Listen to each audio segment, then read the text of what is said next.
সমাজের সম্পর্ক এবং পারিবারিক দায়িত্ব নিয়ে একটি বড় প্রশ্ন উঠছে। আর তে স্বামী ভালো নাকি স্ত্রী ভালো? আপনার মিসেসকে আপনি ভগবান মানেন? আমি না, সারা দুনিয়াকে মানতে হবে। আমি না, সারা দুনিয়াকে মানতে হবে। তার নিয়ম অনুসারে কনস্টিটিউশন চলে, তার নিয়ম অনুসারে দুনিয়া চলতে হবে। বর্তমানে ডোমেস্টিক ভায়োলেন্স অর্থাৎ বাংলায় বলতে গেলে গার্হস্থ্য হিংসা চরম পর্যায়ে পৌঁছেছে। কোথাও স্বামীর হাতে স্ত্রী আক্রান্ত, আবার কোথাও স্ত্রী স্বামীকে মেরে হাড়গোড় ভেঙে দিচ্ছে। কোথাও আওয়াজ ওঠে পুরুষতান্ত্রিক সমাজে মহিলারা আক্রান্ত, আবার কোথাও আওয়াজ গর্জিত হয় নারীতান্ত্রিক সমাজে পুরুষরা মার খায়। তবে দুটোকেই সেই মার খাওয়া ইজ কমন। বেশিরভাগ ক্ষেত্রে দেখা যায় বিবাহ নামক বন্ধনে আবদ্ধ হওয়ার পরবর্তী পর্যায়ে দুই ভিন্ন মস্তিষ্কের ভাবধারার বাস্তবায়ন ঘটাতে গেলে এই গার্হস্থ্য হিংসা নামক সদ্যোজাতের প্রসব হয়। আর এই প্রসব যন্ত্রণা প্রসব পরবর্তীতেও তার বিচরণ ঘটায় এবং তার প্রসার ঘটে।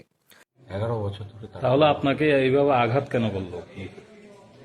সে ভগবান, তো ভগবানরা আঘাত করতে পারে, আমরা সাধারণ মানুষ। আপনার মিসেসকে আপনি ভগবান মানেন? আমি না, সারা দুনিয়াকে মানতে হবে।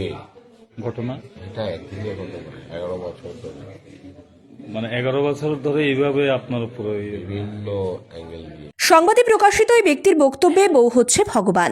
যদিও দীর্ঘ 11 বছরের সাংসারিক জীবনে বউয়ের কাছে হেনস্থার শিকার হতে হতে শেষ পর্যন্ত বউয়ের হাতে মার খেয়ে তিনি হাসপাতালে ভর্তি।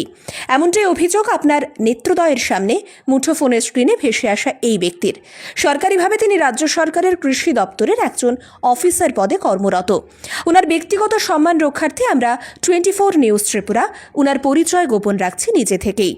ওনার প্রকাশিত মনের ভাব থেকে বোঝা যায় দীর্ঘ 11 বছর সাংসারিক বন্ধনে আবদ্ধ থাকাকালীন নিজ স্ত্রীর কাছে অত্যাচারের শিকার হয়ে আসছিলেন তিনি। প্রতি রাতে নেশা সামগ্রী হিসেবে মদ কিংবা সিগারেট না এনে দিলেই বিপদে পড়তে হতো বউয়ের সামনে। আমার তাকে মদ এনে দিতে হয়, সিগারেট এনে দিতে হয়। মদ বিড়ি সিগারেট এনে দিতে হয়? না এনে দিলে পরে সে রাত 12টার সময় চলে যাবে, আমার মান সম্মান যাতে হানি হয়। আপনি তো একটা অ্যাসিস্ট্যান্ট ডিরেক্টর এগ্রিকালচারে। কে বলে? আমি চামার একজন। এই মহিলাকে বিয়ে করে চামারের মতো লাইফ কাটাচ্ছে। প্রতি রাতে নেশা সামগ্রী হিসেবে মদ কিংবা সিগারেট না এনে দিলেই বিপদে পড়তে হতো বউয়ের সামনে। বুঝুন কাণ্ড, এমনটাও কি হয়? এই করে করে লোকলজ্জার ভয়ে সব সময় চুপ থাকতেন তিনি, কারণ তাদের দুজন শিশু বর্তমান। এবার অবশেষে সহ্যের সীমা পরিস্থিতির বাইরে চলে গেলে বউয়ের হাতে প্রচন্ড মার খাওয়ার পর হাসপাতালে ভর্তি অবস্থায় মুখ খুললেন তিনি। যদিও অপরদিকে ওনার স্ত্রীর অভিমত স্বামী নাকি চারিত্রিকভাবে ভদ্র নয়। বিগত 10 বছর ধরে নাকি এইভাবেই কোন রকমের সংসার করে আসছেন, ঝামেলা করে। নিজের সরকারি কোয়ার্টারের ঘরের কাজ করা এক মহিলার সাথে নাকি ওনার অতিরিক্ত ভাব বিনিময়ের কথাবার্তা দেখে ফেলার পর এই মারপিটের ঝামেলা শুরু। অভিযোগকারীর স্ত্রী সশরীরে অভিনয় করে বিষয়টিকে ফুটিয়ে তোলার জবর চেষ্টা করেছেন।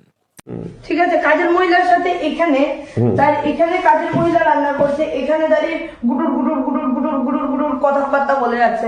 তখন আমি এসে বলছি তোমার কাজের মহিলার সাথে এত কি? ঘরের কাজের মহিলার সাথে তোমার এত কি? তোমার আমার সাথে কথা বলতে হয় ড্রয়িং রুমে গিয়ে কথা বলবে, নাইলে বেডরুমে গিয়ে। মানে আপনি বাধা দিয়েছিলেন যে? আচ্ছা, এটা আপনি চোখে দেখে তারপর বাধা দিয়েছিলেন? একদম। তখন কি হলো?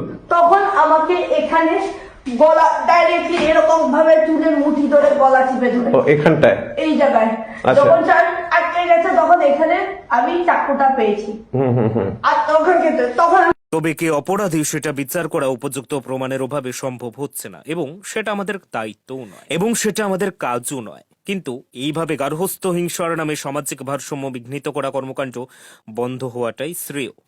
একজন উচ্চপদস্থ সরকারি অফিসার অর্থাৎ সুশিক্ষায় শিক্ষিত একটি পরিবার যদি শিক্ষার আলো পেয়েও নিজেদের মধ্যে গার্হস্থ্য হিংসার জন্ম দেয়, তাহলে সমাজ সামাজিক শিক্ষায় শিক্ষিত হবে না। তাই সমস্যা যেটাই হোক না কেন, কোনোভাবেই যেন ভুল বিচারে নিরপরাধ ব্যক্তির বিচারের বাণী নীরবে নিভৃতে না কাঁদে।